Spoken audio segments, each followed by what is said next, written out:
খাদিজাতুল কুবরার পুরা জীবনী পড়লাম। জীবনে এক ওয়াক্ত নামাজ পড়েননি, একটা রোজা রাখেননি, জীবনে একদিনের জন্য পর্দায় থাকেননি, জীবনে একটা হজও করেননি, একটা টাকা যাকাতও দেননি। কিন্তু তাকে আমার আল্লাহ নিজে সালাম পাঠিয়েছেন। এই একজন মাত্র মহিলা পৃথিবীতে যাকে আল্লাহ নিজে সালাম দিয়েছেন, আর নিজে জান্নাতে ঘর বানিয়ে তার জন্য সুসংবাদ পাঠিয়েছেন এই একমাত্র মহিলা। অথচ জীবনে কোনোদিন নামাজ এক ওয়াক্ত পড়েননি, একটা রোজা রাখেননি, জীবনে একদিনের জন্য পর্দায় ছিলেন না। কারণ কি? কারণ এগুলো সব নাজিল হয়েছিল তার ইন্তেকালের পরে।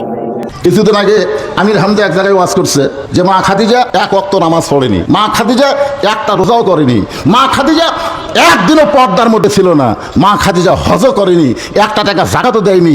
তারপরও আল্লাহ তাআলা তাকে সালাম দিয়েছে, বেহেশতের মধ্যে আল্লাহ একটা ঘর বানিয়ে দিছে। এইটা আমির হামজা বলার পরে ফেসবুকে সেই সমালোচনা। যারা জানে না তারা তো সমালোচনা করবেই। এখন কতগুলো ফেসবুক মুক্তি হচ্ছে, তোর কথা ঠিক কিনা? এখন এইটা দেখে কেড়ে খাদিজার সামনে এরকম বেয়াদবিমূলক উচ্চারণ করলো। আসলে মা খাদিজা কখন মারা গেছে আপনার তো জানা লাগবে। আল্লাহ রাসূল যে মেরাজ করছেন, মেরাজ করার কিছুদিন আগে মা খাদিজা দুনিয়াতে বিদায় নিচ্ছে। তাহলে মা খাদিজা যখন বিদায় নিল তখন নবী নামাজই পায়নি, নামাজ পাইছে মেরাজের রজনীতে 5 ওয়াক্ত। তাহলে খাদিজা মারা গেল কখন? নামাজ পাওয়া আগে না পরে? আগে যদি মারা যায় নামাজ কোথায় পড়বে?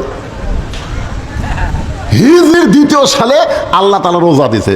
নবী মক্কা থেকে মদিনায় হিজরত করার 2 বছর পরে আল্লাহ রোজা ফরজ করেছে। এখন আপনারা বলেন খাদিজা যখন মারা গেল তার কত বছর পরে? 3 বছর আর 2 বছর, 5 বছর পরে আল্লাহ রোজা দিল। তাহলে খাদিজা রোজা করতে করবে? জাকাত আইছে একই, রোজার বছরই জাকাত। তাহলে খাদিজা জাকাত করতে দিবে?